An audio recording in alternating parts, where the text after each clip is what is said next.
안녕하세요. 전기사관학교 조교수입니다. 시작 영상에 변화를 주어 봤는데요. 좀 괜찮은지 어떤지 모르겠습니다. 우선 좀 확인을 해서 보시면서 어떤지 피드백을 좀 주시면 좋을 것 같네요. 그리고 구독자 수와 댓글, 좋아요 점점 늘고 있습니다. 그렇지만 저도 사람인지라 조금 욕심이 나는 것 같습니다. 구독도 해주시고 댓글도 남겨주시고 좋아요까지 눌러 주셔서 감사하고, 아직 그러지 않으신다면 구독, 댓글, 좋아요 해 주시면 감사하겠습니다. 24년도 9월 25일 전기기능장 합격자 발표가 있었습니다. 76회 합격하신 분들은 진심으로 축하의 말씀 전해드립니다. 합격하셔도 계속 꾸준하게 전기사관학교 영상 봐주시면 감사하겠습니다. 그리고 안타깝게 77회를 준비하셔야 하는 분들께서는 계속 영상 봐주시면서 연습해 나가시면 좋은 결과가 있지 않을까 생각이 됩니다. 힘내시고요. 이번 영상을 두 개로 나눠서 우선 게시를 할 계획입니다. 주제는 1번 역대 합격률에 대해서 얘기를 하고요. 다음 영상에서는 2번 전기기능장 각 협회의 등급과 자격증에 대해서 좀 알아보고요. 3번 전기안전관리자 선임 기준을 알아보는 시간을 갖도록 하겠습니다. 첫 번째로 전기기능장 역대 합격률을 알아보도록 하겠습니다. 전기기능장은 꽤 오래 되었죠. 지금 76회니까요 1년에 2회 정도 시험이 있었다고 보더라도 꽤 오랜 시간이 흐른 것 같습니다. 그리고 합격률 등을 정리해 놓은 파일이 있어서, 물론 제가 따로 좀 정리를 한 부분입니다.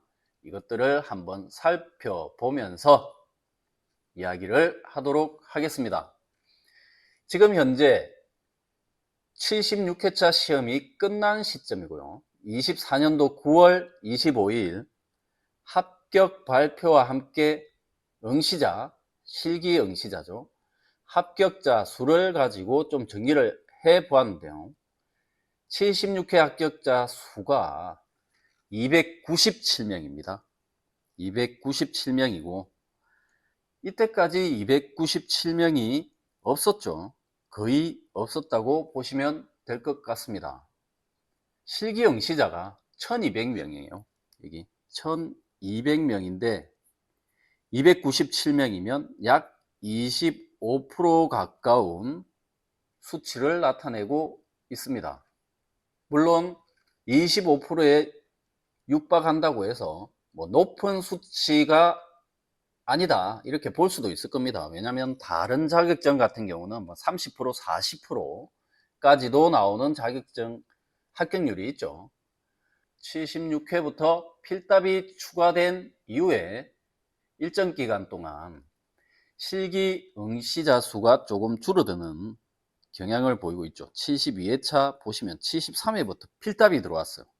이 필답이 들어오고 나서부터 합격자 수가 쭉 내려가다가 올라가긴 하지만 얼마나 크게 차이가 나지 않습니다.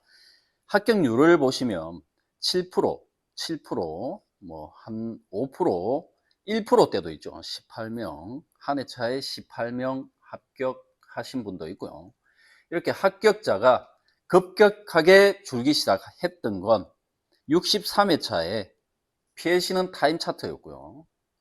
타임 차트가 끝나자마자 64, 65회 때 플로우 차트가 들어왔죠. 플로우 차트가 들어왔습니다. 이때도 좀 문제가 상당히 많았던 것 같습니다.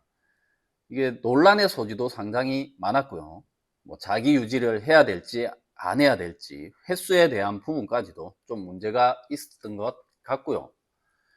그리고 66회부터는 갑자기 타임 차트가 두 문제가 출제가 되면서 일반적인 타임 차트 문제 한 개와 사칙 연산에 의한 문제로 두 가지로 출제가 되고 있죠. 현재까지도 진행 중입니다. 현재는 정수 사칙 연산에서 실수 사칙 연산을 거쳐서 응용 문제까지 출제가 되고 있는 추세입니다. 그래서 이거 PLC를 처음에 어려워 하시던 분들이 상당히 초반에 포기를 좀 했었고요. 69회차가 지나면서 어느 정도 실력이 올라가기 시작한 것 같습니다. 수험생들의 능력치가 올라갔다고 보는 게 맞을 것 같고요. 물론 69회차의 실기 응시가 880명으로 한 120명, 150명, 근 200명 가까이 되죠. 확 줄어버렸어요.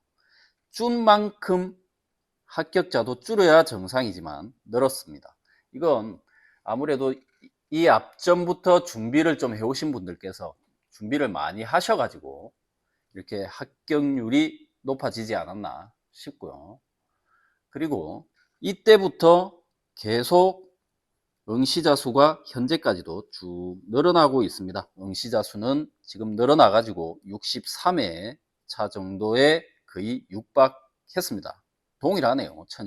1200명으로 동일하고요. 물론 그 이전에 보시면 15년도 뭐 이전부터 쭉 보시면 회차가 거듭해서 올라올수록 조금 인원이 줄긴 했습니다. 줄긴 했지만 그래도 이 정도까지는 아니었는데 한 1000명대, 1200명대까지 줄고 있는 것을 보실 수가 있고요. 합격자 수도 물론 중간에 한 번씩 떨어지는 이런 내려갔다가 올라가는 형태를 보이고 있습니다. 이건 뭐 자격증 평균을 보다 보니까 이렇게 보이는 것 같고요. 이후에 69회부터 한 10% 이상부터 25% 정도를 왔다 갔다 하는 모습을 보이고 있죠. 실제로 이게 보시다 보면 계속 늘었어요. 어떻게 보면 계속 늘고 있다고 보셔도 무방할 것 같습니다. 전반적으로 늘고 있고요. 물론 이전에 합격률이 낮았을 때도 있지만은 지금 현재는 이 합격률 자체가 늘어난 이유가 각 지역에 학원도 있을 거고요. 공방이라고 그러죠. 공방. 그리고 작업실 같은 경우도 있고요. 물론 개인 사업자를 내 가지고 운영하시는 분들도 있고요. 제 지인 중에서도 한 분 그렇게 작업을 하고 계신 분도 있습니다. 이런 분들과 함께 유튜브도 한 몫을 단단히 하고 있죠. 그래서 저도 물론 이제 이전부터 하고는 싶었지만 이제 시작을 한 지 얼마 되진 않았지만 이 타임 차트라든지 PLC 관련된 문제를 지금까지 올려왔고요. 이제는 시험과 관련된 부분은 끝이 났기 때문에 일부 제가 계속 정보성 영상을 조금 올리면서 시간 될 때마다 교재를 지금 작성하고 있습니다. 이런 부분들 좀 신경을 써주시면 좋을 것 같고요. 77회 같은 경우, 내년에 있을 77회 같은 경우 이제 여러분들께서는 합격률이 오를 것이다 내릴 것이다 좀 예상을 하시는 분들도 계실 거고요. 제 주변이라든지 뭐 들리는 얘기로 보면 아무래도 76회 합격률이 높아서 77회에는 합격률을 조정할 것이다 이런 얘기가 좀 나오고 있습니다. 그래서 이게 뭐 조정이 될지 안 될지는 저는 사실 잘 모르겠습니다. 근데 이 합격률을 조정한다고 해서 뚝 떨어지고 이건 좀 형평성도 어긋나고 시험 감독관들도 문제가 있다고 생각됩니다. 그래서 저는 그렇게 생각하지 않고 합격할 수 있는 수험생이 많으면 합격자는 늘어날 것이다. 합격률 또한 늘어날 것이다. 이렇게 생각이 됩니다. 이 차트를 보시면 쭉 늘고 있는 추세, 즉 보이시니까, 이렇게 보이시니까 이걸 따라서 계속 연습을 하시면 좋을 것 같습니다. 합격자 수도 늘고 합격률도 늘고 있습니다. 엄청나게 좋은 조건을 갖춰가고 있습니다. 주변에서 PLC라든지 자급형을 할 수 있는 여건도 좋아지는 것 같습니다. 그래서 77회 준비하시는 수험생 분들께서는 희망의 끈을 좀 놓지 마시고 저와 함께 기쁨의 축배를 들 77회를 기약해 보시면 어떨까 싶습니다. 역대 합격률은 여기까지 하고요. 다음 영상에서 2번 등급과 3번 안전관리자 선임에 관해서 말씀드리도록 하겠습니다. 감사합니다. 전기사관학교 조교수였습니다.